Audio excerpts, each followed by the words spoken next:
Slice of Life, home of every soul. Pada segmen kali ini, narasumber dipersilakan untuk membagikan cerita bangga yang dirasakan karena telah hidup sebagai seorang perempuan.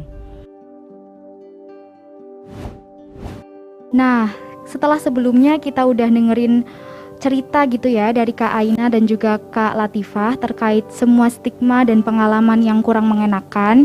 Di segmen kali ini aku mau nanya tentang gimana sih momen-momen kebanggaan yang pernah kalian rasain sebagai seorang perempuan. Nah, untuk pertanyaan yang pertama nih, momen apa aja sih yang ngebuat kalian itu ngerasa bangga sebagai seorang perempuan? Mungkin bisa dijelaskan dulu oleh Kak Ipeh, silakan Kak. Ya, Kak. Momen-momen ya banyak sih sebenarnya.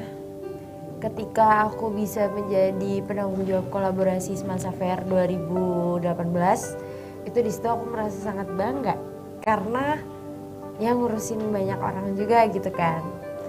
Terus kebetulan ya waktu itu koordinator acaranya rada-rada ngeselin gitu kan. Ya dimana dia laki gitu. Ya maaf lah ya kalau nonton dan ngerasa. Terus habis itu kemarin nih belum lama. Sebenarnya itu nggak berguna sih aku, jadi nggak usah deh, nggak jadi. Aku bikin karya di ulang tahunku ke 20 tahun, di situ aku bikin karya sendiri. Terus kayak aku ngurusin sendiri, ya dibantu sama beberapa teman-teman dari Sianak, dari Teater Tubuh gitu-gitu. Itu kayak aku ngerasa bangga aja gitu, aku bisa bikin karya nih gitu. Terus aku kerja, pernah aku jualan dimsum, terus aku pergi ke sana ke sini untuk COD sendirian. Terus aku kerja sebagai seorang barista, tapi nggak tahu sih udah pantas dibilang barista atau belum gitu kan. Itu dulu sempet dapet shift malam terus gitu, dan itu sama beberapa cowok-cowok gitu. Jadi aku ngerasa kayak, oh aku sama nih sama mereka gitu. Cuman ya akhirnya ada hari dimana aku ngedrop gitu kan. Terus apalagi ya, aku ngerasa bangga sih ketika aku udah bisa melakukan apapun, menjalani hari-hariku tuh sendiri. Jadi aku gak bergantung sama siapapun, dan aku tidak menggantungkan kebahagiaanku kepada siapapun. Jadi kayak aku ngerasa lebih enjoy, lebih nyaman jalanin hari-hari. Kayak aku mau kemana, aku gak dituntut untuk ini itu, gak ada yang gak usah pergi ke sana sama siapa aja, sampai jam berapa, pulang jam berapa, gak ada yang kayak gitu. Soalnya orang tua aku juga sebenarnya nggak posesif itu sih. Jadi aku merasa bangga aja dengan diriku sekarang yang bisa ngelakuin apapun sendiri tanpa harus bergantung sama orang lain. Karena aku punya prinsip, ketika aku bergantung sama orang lain, aku akan semakin tidak melakukan apa-apa. Gitu. Oke, keren banget ya Kak. Nah, kalau dari Kak Aina sendiri itu seperti apa? Momen ketika aku merasa bangga menjadi perempuan tuh sebenarnya mungkin untuk momen-momen sederhana, misalnya kayak dikasih tempat duduk sama orang lain karena mungkin aku cewek terus aku berdiri sendiri kayak gitu misalnya. Terus apalagi ya ketika aku merasa didahulukan untuk urusan-urusan umum kayak gitu sama orang, mungkin karena paham gitu ya, orangnya juga paham bahwa ada nih perempuan duluan aja kayak gitu, ladies first gitu ya. Momen kecil kayak gitu sih. Terus juga momen ketika aku mendapatkan amanah sebelum di BEM Unsut kan aku diberi amanah juga menjadi ketua Hima Kesmas. Nah itu ketika teman-teman pada akhirnya percaya bahwa aku tuh bisa untuk memegang amanah itu, kemudian teman-teman juga mau support sampai ke titik kayak gitu, aku merasa bangga juga gitu bahwa aku perempuan, aku juga bisa gitu. Ketika pendahulu-pendahuluku adalah orang laki-laki semua, tapi kemudian di berarti tahun kapan? Tahun kemarin untuk kembali diamanahi menjadi pemimpin juga, aku merasa ikut bangga di situ. Dan sekarang pun aku juga masih ya tetap terus bangga sih harusnya, masih merasa bangga karena masih bisa diberi kesempatan yang sama gitu untuk sama-sama menerima amanah di organisasi yang namanya BEM Unsut kayak gitu. Ya ketika ya sama sih kayak Ipe tadi, ketika aku bisa mendapatkan gitu ya apa yang mungkin aku inginkan dan aku dipercaya untuk bisa menanggung hal itu gitu, menjalankan hal itu, aku merasa bangga gitu Oke, jadi menurutnya Kak Ipeh dan juga Kak Aina itu momen yang paling membanggakan ketika sebagai seorang perempuan gitu ya adalah bisa diberikan kepercayaan untuk memegang suatu tanggung jawab sendiri Betul. gitu ya. Nah, kita lanjut ke pertanyaan selanjutnya.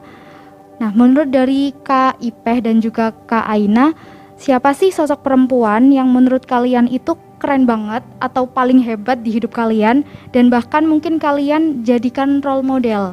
Nah, kalau boleh tahu alasannya kenapa sih kakak menjadikan orang tersebut sebagai role model? Mungkin bisa dari Kak Aina dulu. Oke, role model ya. Mungkin teman-teman tahu juga Mbak Dewi Nur Aisyah. Itu sekarang lagi tugas juga sebagai Satgas Covid apa ya di nasional gitu.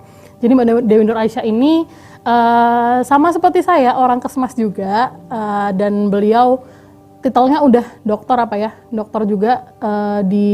Beliau tuh dapat beasiswa dari S2 sampai S3, beasiswa di London kalau nggak salah. Terus penelitiannya juga banyak banget, kiprahnya untuk selama Covid ya terutama ya. Selama Covid tuh kiprahnya beliau dalam penanganan Covid di Indonesia tuh gencar banget gitu. Dan di luar kesibukannya beliau sebagai researcher, habis itu sebagai petugas penanggulangan Covid juga, beliau juga sebagai seorang ibu rumah tangga dengan 3 orang anak. Dan beliau itu kalau misalnya aku suka ketika beliau ditanyain kesibukannya apa, itu beliau menjawabnya kayak gini, ibu rumah tangga, nyambi penelitian, nyambi jadi ini kayak gitu. Kayak aku merasa wow, ternyata profesinya beliau itu yang beliau bener-bener akui dan jalankan dengan sepenuh hati itu justru adalah ibu rumah tangganya dulu gitu. Dan untuk profesi yang lainnya itu seolah menjadi sebuah sampingan, tapi beliau bisa melakukannya dengan sepenuh hati dan juga maksimal gitu. Bahkan dalam kondisi beliau lagi studi S2, S3, beliau juga dia juga bawa keluarga di sana gitu loh. Dan itu menurut aku sangat-sangat keren banget. Dan apalagi juga beliau ini dalam sisi agama keren banget, maksudnya lebih lah daripada aku yang cuma recehan ini gitu. Dan aku merasa wah, ini keren banget lah sebagai seorang perempuan yang ketika stigma orang di luar sana, nanti perempuan kalau udah punya keluarga pasti malas ngapa-ngapain, pasti nggak mau lanjutin sekolah, atau pasti maunya di rumah aja. Lah nggak juga itu, Mbak Dewi Nur Aisyah beliau bisa kok menyelesaikan studinya sampai setinggi itu, sukses untuk studinya juga sukses, dan juga keluarganya tetap kepegang gitu. Dan juga sisi agamanya juga beliau tetap jalan gitu. Jadi aku merasa kayak wah, ini orang keren banget nih. Dan ya berharaplah bisa setidaknya 11-12 aja, nggak usah mirip-mirip, nggak apa-apa. Ya, tadi sosoknya sangat menginspirasi ya, selain sebagai ibu rumah tangga juga aktif di dunia sosial kayak gitu ya. Nah, kalau dari Kak Ipeh sendiri, sosok inspiratifnya tuh siapa sih? Kalau aku sih ini jelas udah banyak buat yang tahu ya, cuman nggak tahu, kayak aku suka aja lihat dia, Awkarin. Jadi kayak aku ngerasa aku nggak mau menyentuh soal hubungan dia dengan Tuhan ya, karena menurut aku itu juga ya udahlah, jadi pribadi masing-masing aja. Cuman aku ngeliat gimana cara dia bersosialisasi, gimana cara dia berteman, gimana cara dia berbisnis, gimana cara dia memanage waktunya, gimana cara dia melakukan aktivitas kesehariannya gitu.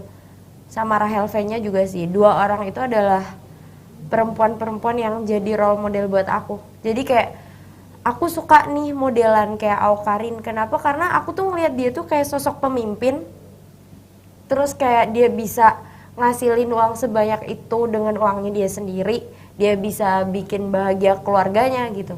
Jadi kayak aku pengen banget kayak dia sih gitu. Mungkin dengan jalan yang berbeda, tapi kesuksesannya ya setidaknya sama lah gitu. Gitu sih. Oke, ternyata dari Kak Aina dan juga Kak Ipeh sendiri punya role model yang berbeda ya. Nah, kita langsung aja ke pertanyaan yang terakhir nih.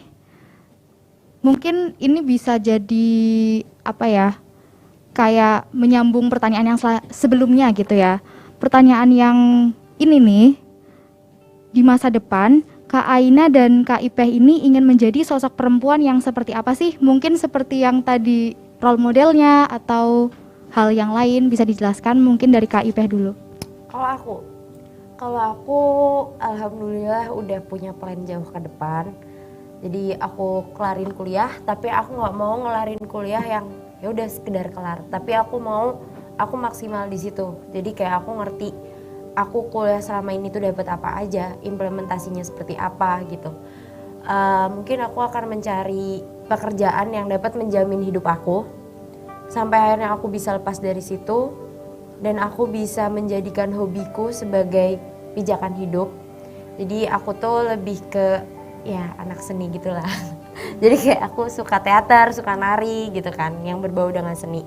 Jadi aku bermimpi punya suatu galeri art atau sanggar seni. Jadi itu salah satu mimpi ayahku juga karena aku sangat sayang sama ayah.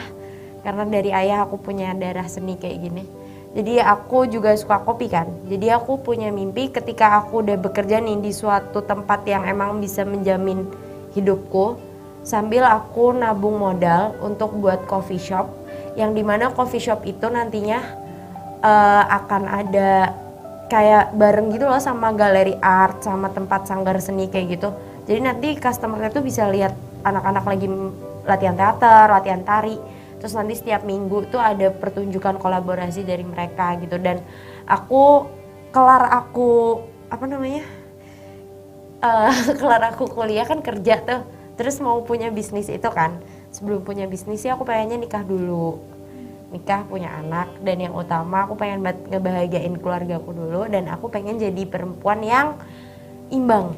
Jadi di dunia ini tuh nggak ada yang berlebihan dan nggak ada yang kurang gitu. Jadi semuanya tuh imbang, terus nggak ada yang benar, nggak ada yang salah, semuanya itu wajar. Jadi aku pengen menjadi sewajarnya seorang ibu, seorang istri.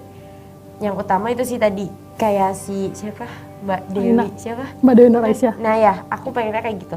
Jadi aku akan mengutamakan aku sebagai ibu rumah tangga, sebagai istri dari suamiku nanti, terus baru pekerjaanku yang lainnya. Gitu. Oke, jadi di masa depan memang Kak Ipeh ini ingin menjadi sosok perempuan yang imbang gitu ya, imbang menjadi istri yang baik untuk suaminya, jadi ibu yang baik untuk anak-anaknya dan juga bisa imbang juga di kehidupan sosial dan pekerjaannya gitu ya. Sekali. Nah, kalau Kak Aina sendiri, itu seperti apa sih di masa depan pengen jadi apa? Kalau aku sendiri kurang lebih hampir sama, mungkin pengen kayak Mbak Dewi Nur Aisyah juga. Pertama, setelah aku selesai kuliah ini bisa untuk mewujudkan keinginan orang tua dulu, mungkin untuk lanjut S2 dulu, kemudian mendapatkan pekerjaan yang memang sejalur dengan keilmuanku dan aku bisa benar-benar memberikan manfaat sebanyak-banyaknya dari setiap peran dari kerjaku itu. Dan juga pengen punya keluarga juga yang sama-sama mempunyai spirit untuk memberikan manfaat sebanyak-banyaknya. Dan juga itu tadi, sibuk-sibuk apapun besok ketika aku menjadi seorang perempuan, harapan aku pengen menjadi semaksimal mungkin untuk berperan juga sebagai istri, sebagai ibu dari anak-anak juga, dan juga tidak melupakan peran aku untuk menjadi bermanfaat buat orang lain. Intinya seperti itu. Oke, tadi jawabannya sangat menginspirasi gitu ya. Intinya kakak berdua di sini ingin menjadi sosok perempuan yang imbang untuk keluarga dan juga untuk kehidupan sosial di luar.